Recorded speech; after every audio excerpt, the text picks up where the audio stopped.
Miainga avy aty amin'ny foiben'ny fiangonana Adventista tany Federasion Madagasikara Nord ny fanovagna eo amin'ny lafiny ara-pagnahy hoy présidentny FMN Pasteur Siafa Samzara Samuel.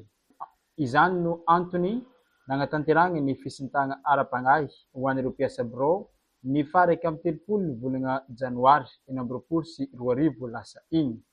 Fotoana ny fifoazana sy fagnavaozana izao ka ilaina ny mametraka ny zavatra rehetra eo am-pelantagnan'Andriamanitra hoy ny fagnazavana. Hoe fisintahana ara-panahy eo anivon'ny mpiasan'ny bureau-ny fédération.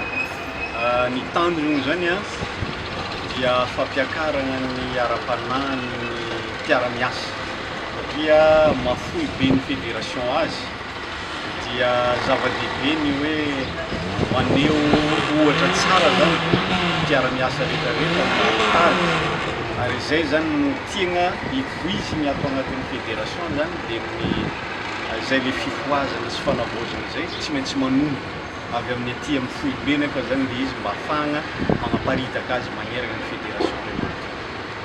Fotoana ny afaka sy nanandanja tokoa ny fotoana izay nahafahan'ireo mpiasa ny fampahery tamin'ny alalan'ny fijoroagna vavolombelogno maro samihafa, fampitondragnam-bavaka eo amin'ny samy mpiara-miasa ary indrindra fitondranam-bavaka ireo programa tanterahigny mandritra ity taogno 2024 ity.